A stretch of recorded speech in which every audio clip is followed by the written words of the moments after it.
আসসালামু আলাইকুম। এটেন বাংলা সংবাদে সবাইকে স্বাগত জানাচ্ছি। আমি নাজমুল হাসান। শুরুতে বিআরবি কেবল সংবাদ শিরোনাম। এবারে বাজেট বাস্তবায়নে কর্মসংস্থান তৈরি বড় চ্যালেঞ্জ হবে বলে মনে করছেন রাজনীতিবিদ ও বিশ্লেষকরা।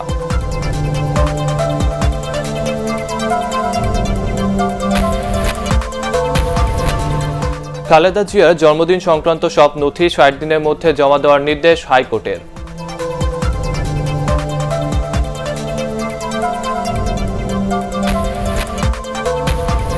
দেশে এসেছে চীনের দেওয়া উপহার ৬ লাখ টিকা, করোনায় আরও ৪৭ জনের মৃত্যু।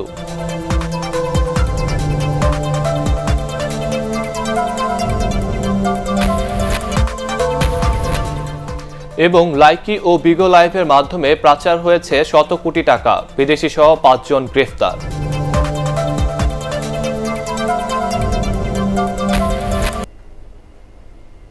শুনছিলেন বিআরবি কেবল সংবাদ শিরোনাম। এবারে বাজেট বাস্তবায়নে কর্মসংস্থান তৈরি বড় চ্যালেঞ্জ হবে বলে মনে করছেন রাজনীতিবিদ ও বিশ্লেষকরা। এটেন বাংলার মুক্তমত অনুষ্ঠানে আলোচকরা বলেন, স্বাস্থ্য শিক্ষা খাতে বরাদ্দ যেমন পর্যাপ্ত নয়, তেমনি সামাজিক নিরাপত্তা খাতকে জোর দেওয়া হয়নি। তবে কৃষিমন্ত্রী আব্দুর রাজ্জাক বলেন, সামাজিক নিরাপত্তা খাতকে শক্তিশালী করতে বিভিন্ন পরিকল্পনা করছে সরকার। শফিউল আলম সুজনের রিপোর্ট। বাজেট অনেক বড়।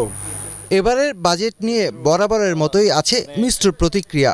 রাজনীতিবিদ ও বিশ্লেষকরা বলছেন, বাজেটে স্বাস্থ্য, খাদ্য ও সামাজিক নিরাপত্তা খাতে গুরুত্ব দেওয়া হয়েছে, তবে তা বাস্তবায়নে নেই সুস্পষ্ট দিক নির্দেশনা।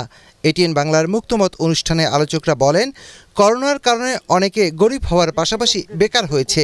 দরিদ্র মানুষদের সহায়তা দেওয়ার কথা বলা হলেও প্রকৃতপক্ষে তা কতজন পাচ্ছে তা নিয়ে শঙ্কা প্রকাশ করেন অনেকে। এই কোভিডের কারণে লক্ষ লক্ষ মানুষ নতুন করে বেকার হয়েছে। আমাদের দেশে বা বর্গা চাষি কিংবা প্রান্তিক কৃষক যারা আর কি, তাদের তো সামর্থ্য নাই এবং কোনো সুযোগ নাই যে এই সরকারি প্রণোদনা তারা সুযোগ গ্রহণ করতে পারে। কৃষিমন্ত্রী আব্দুর রাজ্জাক বলেন, সামাজিক নিরাপত্তার আওতায় হতদরিদ্র মানুষদের জন্য দেয়া হচ্ছে প্রণোদনা। ব্যবসা বান্ধব বাজেট হলেও নতুন কর্মসংস্থান বড় চ্যালেঞ্জ বলে জানান তিনি। উত্তরবঙ্গের কোনো মঙ্গা নাই। এই যে জীবনযাত্রার মানটা উন্নত হয়েছে, আরও উন্নত করতে হলে মানুষের এমপ্লয়মেন্ট, কর্মসংস্থান বাড়াতে হবে এবং মানুষের আয় বাড়াতে হবে। এবং কর্মসংস্থান কোথায় হবে? কৃষিতে। আর এমপ্লয়মেন্ট বাড়ানোর সুযোগ খুবই কম। নতুন দরিদ্র যারা হয়েছে তাদের কথা কিন্তু এখানে এই বাজেটে কোনো রকমভাবে উল্লেখ নেই, এবং যারা আগের দরিদ্র ছিল তাদের জন্য কি পরিমাণে এখানে সামাজিক নিরাপত্তা খাতে প্রদান করা হবে, নগদ অর্থ কত করে দেওয়া হবে, কতজনকে দেওয়া হবে, এই সকল কিছু কিন্তু সুনির্দিষ্ট এখানে আমরা বাজেটে দেখতে পাইনি। স্বাস্থ্য, সামাজিক নিরাপত্তা খাতে আরও বরাদ্দ বাড়ানোর পাশাপাশি কৃষি খাতকে টেকসই করতে প্রণোদনা বাড়ানোর তাগিদ দেন আলোচকরা। Shafiul Alam Sujan, ATN Bangla, Dhaka. BNP chairperson Begum Khaleda জিয়ার জন্মদিন সংক্রান্ত সব নথি ৬০ দিনের মধ্যে জমা দেওয়ার নির্দেশ দিয়েছে হাইকোর্ট। শিক্ষা বোর্ড, স্বরাষ্ট্র সচিব, নির্বাচন কমিশন সচিব, স্বাস্থ্য অধিদপ্তরের মহাপরিচালক এবং পাসপোর্ট অধিদপ্তরের মহাপরিচালক এ নির্দেশ দেওয়া হয়। বিচারপতি এনায়েতুর রহিম ও বিচারপতি মোস্তাফিজুর রহমানের ভার্চুয়াল বেঞ্চ রুল জারির পাশাপাশি এ আদেশ দেয়। বেগম জিয়ার জন্মদিনে বিভিন্ন তারিখ ব্যবহার নিয়ে তার বিরুদ্ধে আইনগত ব্যবস্থা নিতে সংশ্লিষ্টদের নিষ্ক্রিয়তা কেন বেআইনি ঘোষণা করা হবে না তাও জানতে চাওয়া হয়েছে রুলে। হুমায়ুন চিশতির রিপোর্ট। এসএসসির নম্বরপত্র অনুযায়ী বিএনপি চেয়ারপারসন বেগম খালেদা জিয়ার জন্ম তারিখ ৫ সেপ্টেম্বর ১৯৪৬। কাবিননামায় জন্ম তারিখ লেখা রয়েছে ৪ আগস্ট ১৯৪৪। ২০০১ সালে নেওয়া পাসপোর্টে জন্ম তারিখ ৫ আগস্ট ১৯৪৬। চলতি বছরের মে মাসে করোনা পরীক্ষার রিপোর্টে জন্ম তারিখ দেওয়া হয়েছে ৮ মে ১৯৪৬। এছাড়া গত ২ দশকের বেশি সময় ধরে খালেদা জিয়া ১৫ই আগস্ট জাতীয় শোক দিবসে তার জন্মদিন পালন করে আসছেন, যা নিয়ে বিভিন্ন মহলে রয়েছে তর্ক বিতর্ক, আলোচনা ও সমালোচনা। খালেদা জিয়ার বিভিন্ন জন্ম তারিখ ব্যবহারের বিরুদ্ধে ব্যবস্থা নেওয়ার ক্ষেত্রে বিবাদীদের নিষ্ক্রিয়তা চ্যালেঞ্জ করে গত ৩১ মে হাইকোর্টে রিট করেন সুপ্রিম কোর্টের এক আইনজীবী। বেগম খালেদা জিয়া উনি একজন প্রাইভেট পার্সন, সরকারি কোনো দায়িত্ব পালন করছেন না, রিট মেনটেনেবল না। তারা সম্পূর্ণ রাজনৈতিক উদ্দেশ্যে পবিত্র সুপ্রিম কোর্টে ব্যবহার করছে। জনগণ জানতে চায় যে উনার আসলে জন্মদিনটি কোনটি। উনি অবৈধভাবে এবং একজন দায়িত্ববান ব্যক্তি হিসাবে উনি রাষ্ট্রের জনগণকে এইভাবে বিভ্রান্ত করছেন, এইটার একটা সঠিক নির্দেশনা আসার দরকার। শুনানিতে আদালত বলেন, রিটটি রাজনৈতিক উদ্দেশ্যে করা হয়েছে কিনা এবং এর গ্রহণযোগ্যতা রুল শুনানির সময় বিবেচনা করা হবে। পরে রুল জারির পাশাপাশি বেগম জিয়ার জন্মদিন সংক্রান্ত সব নথি তলব করে হাইকোর্ট। একটা রুল নাইসাই জারি করেছেন যে কেন এই আইনের ব্যবস্থা গ্রহণ করতে নির্দেশ দেওয়া হবে না যদি সত্যি পাওয়া যায়, এবং যে সংস্থাগুলো যারা এগুলি যে তাদের থেকে ইস্যু করা যে ডকুমেন্টের ভিত্তিতে বিভিন্ন জন্ম তারিখ দেখা যাচ্ছে একই ব্যক্তির, তাদেরকে রেকর্ড প্রেরণ করতে বলা হয়েছে। স্বরাষ্ট্র সচিব, স্বাস্থ্য সচিব, পুলিশের মহাপরিদর্শক, ঢাকা মহানগর পুলিশের কমিশনার ও গুলশান থানার ওসিকে রুলের জবাব দিতে বলা হয়েছে। হুমায়ুন চিস্তি, এটিএন বাংলা, ঢাকা। দেশে এসেছে চীনের দেওয়া উপহার 6 লাখ করোনা টিকা। রবিবার বিমান বাহিনী দুটি বিশেষ বিমানে চীন থেকে ঢাকায় পৌঁছায় টিকার চালান। শীঘ্রই সিনোফার্মের এসব টিকা অগ্রাধিকার ভিত্তিতে বিভিন্ন গ্রুপের পাশাপাশি সাধারণ মানুষকেও দেওয়া শুরু হবে বলে জানিয়েছে স্বাস্থ্য অধিদপ্তর। ইপিআই কার্যক্রমের পরিচালক ডক্টর শামসুল হক জানান, ফাইজারের টিকা দেওয়ার কাজও দ্রুত শুরু হবে। আরও জানাচ্ছেন একরামুল হক সাইম। চীন থেকে টিকার চালান নিয়ে নির্ধারিত সময়ে ঢাকায় আসে বিমান বাহিনীর দুটি বিশেষ বিমান। বিকেল 5:30টায় পৌঁছায় কর্মীটোলায় বিমান বাহিনীর ঘাঁটি বঙ্গবন্ধুতে। 6 লাখ টিকা ও সিরিঞ্জের পাশাপাশি একই ফ্লাইটে চীনা কমিউনিস্ট পার্টি সুরক্ষা সামগ্রী পাঠায় আওয়ামী লীগের জন্য। স্বাস্থ্য অধিদপ্তরের কর্মকর্তারা সিনোফার্মের টিকা গ্রহণ করে মোয়াখালীর ইপিআই স্টোরে পাঠান। আমাদের অগ্রাধিকারের তালিকায় এই মুহূর্তে মেডিকেলের শিক্ষার্থীরা আছে, তারপর নার্সিংয়ের শিক্ষার্থী, আইএসটি, ম্যাটস এরা আছেন। আর সেই সাথে আমরা ইতিমধ্যেই জনগণের জন্যও তো এই টিকা, কারণ ওদের তো এত সংখ্যা এত বেশি না, তারপরে আমাদের বিশ্ববিদ্যালয়ের ছাত্রদের কথা চিন্তা করা হচ্ছে। বিভিন্ন এক্সপোর্ট জোনে যারা কাজ করছেন এবং বিশেষ প্রকল্প যেগুলো মেগা প্রকল্প, এইসব জায়গায় এইসব প্রকল্পের কর্মীরা এবং সেই সাথে আমাদের অগ্রাধিকার জনগোষ্ঠীও যারা আছেন, এর আগে বাদ পড়েছেন, তাদেরকেও এবার দেওয়া হবে। এ সময় স্বাস্থ্য অধিদপ্তরের কর্মকর্তারা আরও জানান, মজুদ থাকা ফাইজারের টিকা দেওয়ার জন্য ডাইলুয়েন্ট বা মিশ্রণ এরই মধ্যে দেশে আনা হয়েছে। খুব কম সময়ের মধ্যেই ফাইজারের টিকা দেওয়ার সব প্রস্তুতি নেওয়া হয়েছে বলেও দাবি তাদের।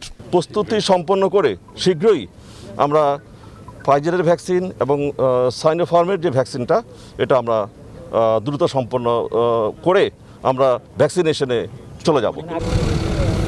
এর আগে গত 12 মে চীনের উপহার হিসাবে প্রথম দফায় 5 লাখ টিকা ঢাকায় আনা হয়। 2 দফায় 11 লাখ উপহারের টিকা আসার পাশাপাশি এখন অপেক্ষা কবে বাণিজ্যিকভাবে বাংলাদেশকে সরবরাহ করা হবে করোনার টিকা। একই সাথে দেশটির সাথে যৌথ উৎপাদন প্রক্রিয়া শুরু হলে 80% মানুষকে টিকার আওতায় আনার সরকারের যে লক্ষ্য, তাতেও অগ্রগতি হবে বলে আশা করছেন সংশ্লিষ্টরা। একরামুল হক সায়েম, এটিএন বাংলা, ঢাকা। করোনা ভাইরাসে দেশে আরও 47 জনের মৃত্যু হয়েছে। এ নিয়ে মৃতের সংখ্যা বেড়ে দাঁড়ালো 13,118 জনে। মৃতদের মধ্যে 15 জনই ঢাকা বিভাগের। সর্বশেষ 24 ঘন্টায় 18,473 জনের নমুনা পরীক্ষা করে 2,436 জনের দেহে করোনা শনাক্ত হয়েছে। শনাক্তের হার 12.99%। নতুন করে সুস্থ হয়েছে 2,242 জন। স্বাস্থ্য দপ্তরের সংবাদ বিজ্ঞপ্তিতে এসব তথ্য জানানো হয়।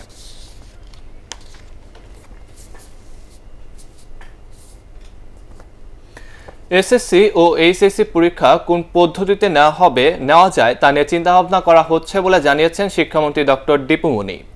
আপাতত কোনো কিছু নিয়ে বিভ্রান্ত না হয়ে শিক্ষার্থীদের ঘরে পড়াশোনা করার পরামর্শ দেন তিনি। আওয়ামী লীগ সভাপতি শেখ হাসিনার কারামুক্তি দিবস উপলক্ষে জাতীয় প্রেস ক্লাবে আয়োজিত আলোচনা সভায় শিক্ষামন্ত্রী এসব কথা বলেন। 20টি জেলা ঝুঁকিপূর্ণ হয়ে গেছে, প্রায় 10টি জেলার বিভিন্ন জায়গায় লকডাউন চলছে। এই পরিস্থিতিতে আমরা বাধ্য হয়েছি শিক্ষা প্রতিষ্ঠানগুলোর ছুটি 30শে জুন পর্যন্ত বৃদ্ধি করতে। বিশেষ করে যারা এবার এসএসসি এবং এইচএসসি পরীক্ষা দেবার কথা, উদ্বেগটা আসলে তাদেরই সবচেয়ে বেশি। আমরা ভেবেছিলাম যে তাদেরকে আমরা ক্লাস খুলে দিতে পারলে এসএসসির জন্য 60 দিন এবং এইচএসসির জন্য 80 দিন ক্লাস করিয়ে তারপরে পরীক্ষা নিতে পারবো। এখন সেটিও যদি না হয়, আমরা তার বিকল্প নিয়েও সব চিন্তা করছি। লাইকি ও বিগো অ্যাপসের মাধ্যমে 3 বছরে পাচার হয়েছে 100 কোটি টাকা। প্রতারণার সাথে জড়িত এক বিদেশি নাগরিক সহ 5 জনকে গ্রেফতার করেছে সিআইডি। এসব অ্যাপসের মাধ্যমে বিনোদনের আড়ালে প্রলোভন দেখিয়ে তরুণ ও প্রবাসীদের বিভিন্ন আপত্তিকর ভিডিও ছড়িয়ে দেওয়ার অভিযোগ রয়েছে এই চক্রের বিরুদ্ধে। জিএম তসলিমের রিপোর্ট। আধুনিক বিশ্বে উঠতি বয়সী তরুণ তরুণীদের কাছে বেশি জনপ্রিয় লাইভ স্ট্রিমিং ভিগো অ্যাপ ও লাইকি। বিগত রয়েছে ব্রডকাস্টার আইডি এবং সাপোর্টার বা সেন্টার নামের দুই ধরনের আইডি। শুরুর দিকে এই অ্যাপস দুটো ব্যবহার করা হতো সামাজিক যোগাযোগ ও বিনোদনের মাধ্যম হিসেবে, কিন্তু এখন অসাধু একাধিক চক্র এই অ্যাপস ব্যবহার করে হাতিয়ে নিচ্ছে বিপুল অঙ্কের টাকা। সিআইডি বলছে বিনোদনের আড়ালে এই অ্যাপসের মাধ্যমে ডিজিটাল কয়েন, ডায়মন্ড বিক্রির মাধ্যমে পাচার করা হচ্ছে বিপুল পরিমাণ অর্থ। এই অভিযোগে এক বিদেশি নাগরিক সহ 5 জনকে গ্রেপ্তার করা হয়। তাদের বিরুদ্ধে মানি লন্ডারিং ও পর্নোগ্রাফি আইনে মামলা করা হবে। বিগো লাইভ এবং লাইকিতে সাধারণত দেশের উঠতি বয়সী তরুণ তরুণী ও প্রবাসী বাংলাদেশিরা যুক্ত হচ্ছেন। বিনোদনের আড়ালে যে বিভিন্ন অপরাধমূলক কর্মকাণ্ড সংগঠিত হচ্ছে, এটাই আমরা অনুসন্ধানে পেয়েছি। এই অ্যাপসের ডিজিটাল মুদ্রা ব্যবহারকারীদের কাছে পৌঁছে দিতে রয়েছে বিভিন্ন প্রতিনিধি, যার দায়িত্বে রয়েছেন বিদেশিরা, আর এদের সহযোগিতা করে বাংলাদেশি এজেন্টরা। এই চক্রের বিরুদ্ধে কোটি কোটি টাকা পাচার করার প্রমাণ পেয়েছে সিআইডি। বিগো লাইভ এবং লাইকি এটার মাধ্যমে যে কোটি কোটি টাকা পাচার হয়ে যাচ্ছে বা হাতিয়ে নিচ্ছে, এটার জন্য আমরা কঠোর আইনি ব্যবস্থা গ্রহণ করব। সিআইডির এই কর্মকর্তা আরও জানান, ভিডিও স্ট্রিমিং অ্যাপসগুলোর আপত্তিকর ভিডিও ছড়ানোর অভিযোগে প্রতিদিনই 10 থেকে 12টি আইডি বন্ধ করার জন্য বিটিআরসি কর্তৃপক্ষকে চিঠি দেওয়া হয়। GM Taslim, ATN Bangla, Dhaka. স্বাধীনতার 50 বছরে হেফাজতে ইসলামের তাণ্ডবকে অস্বীকার করা বিএনপি মহাসচিব মির্জা ফখরুল ইসলাম আলমগীরের মিথ্যাচারের জ্বলন্ত প্রমাণ বলে মন্তব্য করেছেন তথ্য ও সম্প্রচার মন্ত্রী ডক্টর হাসান মাহমুদ। তার মতে, হেফাজতের ব্যানারে বিএনপির চালানো তাণ্ডবকে আড়াল করতেই মির্জা ফখরুল মিথ্যাচার করছেন। বিএনপির প্রতিষ্ঠাতা জিয়াউর রহমান মুক্তিযোদ্ধার পরিচয়ের আড়ালে পাকিস্তানের সহযোগী হিসেবে কাজ করছেন বলেও দাবি করেন হাসান মাহমুদ। জিয়াউর রহমান রাষ্ট্র ক্ষমতা দখল করার পর যখন যুদ্ধ অপরাধীদের পুনর্বাসন করা শুরু করলো, তাতেই তো প্রমাণিত হয়েছে তিনি তার ভূমিকা মুক্তিযুদ্ধের সময় কী ছিল এবং তার পরবর্তী ভূমিকায় সেটি প্রমাণ করে। জিয়াউর রহমানের প্রধানমন্ত্রী বানিয়েছিলেন শাহ আজিজুর রহমান। দেশে অনেক মানুষ ছিল, প্রধানমন্ত্রীর আসনে বসানোর জন্য দেশে অনেক মানুষ ছিল।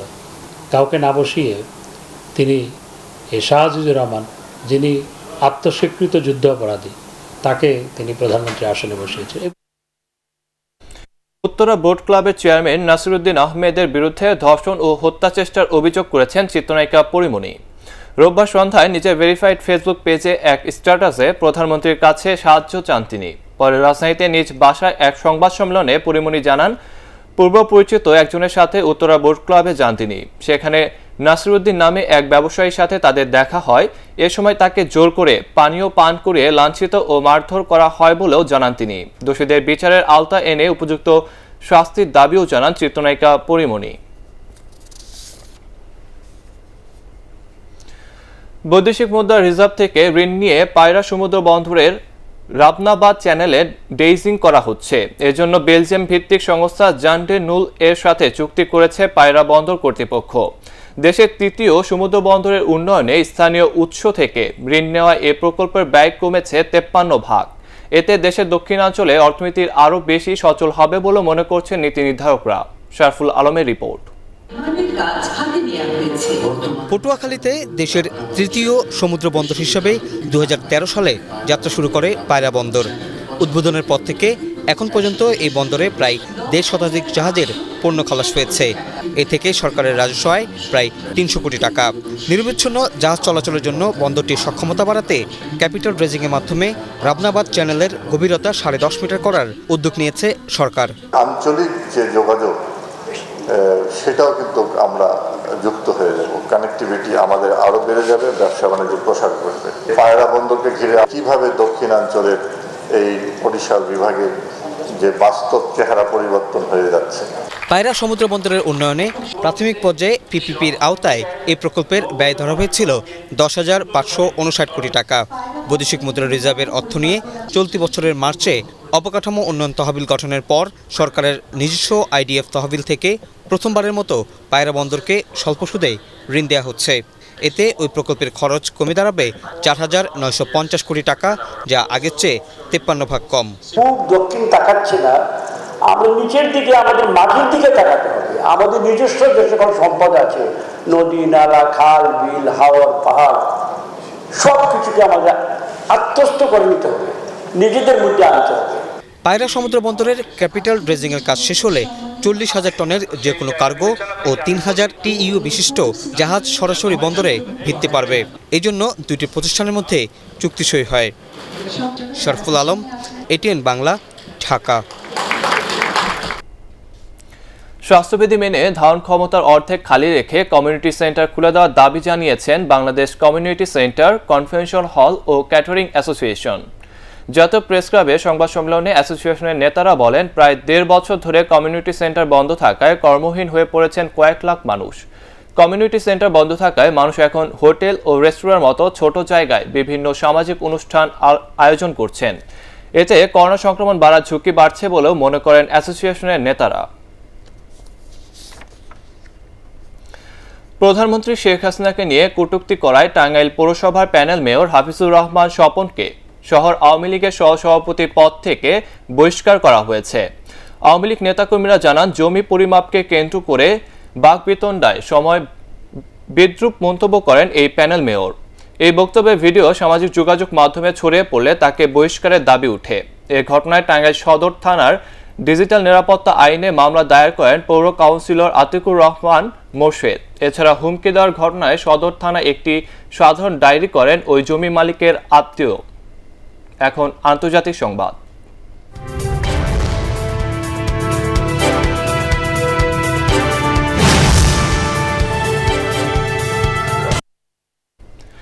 ভূমধ্যসাগর থেকে 164 জন বাংলাদেশি সহ 439 জন অভিবাসন প্রত্যাশীকে উদ্ধার করেছে লিবিয়া কোস্টগার্ড। লিবিয়ায় বাংলাদেশ দূতাবাস এ তথ্য নিশ্চিত করেছে। গত বৃহস্পতিবার এশিয়া ও আফ্রিকার এসব অভিবাসন প্রত্যাশীকে উদ্ধার করা হয়। লিবিয়া অবজারভার জানিয়েছেন, সাহায্যের আবেদন পেয়ে ঘটনাস্থলে ছুটে যায় দুটি উদ্ধারকারী জাহাজ। রাবারের তৈরি ডিঙিতে অভিবাসন প্রত্যাশী ইউরোপীয় উপকূলে পৌঁছানোর চেষ্টা করছিলেন। উদ্ধারের পর তাদের নেওয়া হয় ত্রিপোলির নৌ ঘাঁটিতে। পরে লিবিয়ায় অবৈধ অভিবাসন প্রতিরোধ বিষয়ক কর্তৃপক্ষের কাছে তাদের হস্তান্তর করা হয়। এবার পারটেক্স খেলার খবর।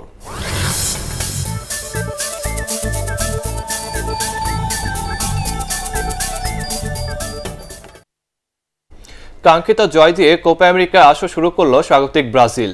ভেনেজুয়েলাকে 3-0 গোলে হারালো সেলেসাওরা। ব্রাজিলিয়ার মাঠ গ্যারিঞ্জিয়া স্টেডিয়ামে ফেভারিট ব্রাজিলকে গোলে দেখা পেতে অপেক্ষায় থাকতে হয় 22 মিনিট পর্যন্ত। নেইমারের নেওয়া কর্নার থেকে বল পেয়ে দলকে লিড এনে দেন মার্কুইনহোস। জাতীয় দলের হয়ে পিএসজি ডিফেন্ডারের এটি তৃতীয় গোল। 1 গোলে লিড নিয়ে বিরতিতে যায় ব্রাজিল। খেলার 63 মিনিটে স্পট কিকে দলকে 2-0 গোলে এগিয়ে দেন নেইমার। আর 88 মিনিটে গ্যাব্রিয়েল বারবুসা ব্রাজিলকে 3-0 গোলে জয় নিশ্চিত করেন। আরও একবার চ্যাম্পিয়ন হলেন নোভাক জোকোভিচ। ফ্রেঞ্চ ওপেনের ফাইনালে স্টেফানো সিসিপাসকে হারিয়ে শেষ হাসি হাসলেন সার্বিয়ার এই তারকা। এতে প্রথমবারের মতো গ্র্যান্ড স্লাম জয়ের ইচ্ছে অধরায় রয়ে গেল সিসিপাসের। প্রথম 2 সেট হারলেও শ্বাসরুদ্ধ ফাইনালের পরে শটগুলো জিতে ফ্রেঞ্চ ওপেন শিরোপা নিজের করে নেন জোকোভিচ। জয় পান তিনি 6-7, 2-6, 6-3, 6-2 ও 6-3 গেমে। এই জয়ের ফলে জোকোভিচ এখন পর্যন্ত 19টি গ্র্যান্ড স্লাম চ্যাম্পিয়ন হলেন। 20টি করে জিতেছেন রাফায়েল নাদাল ও রজার ফেদেরার।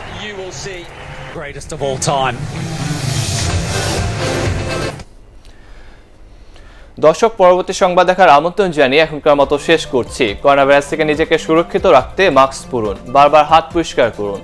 ATN বাংলা সংবাদ ইউটিউবে দেখতে ব্রাউজ করুন youtube/ATN বাংলা নিউজ।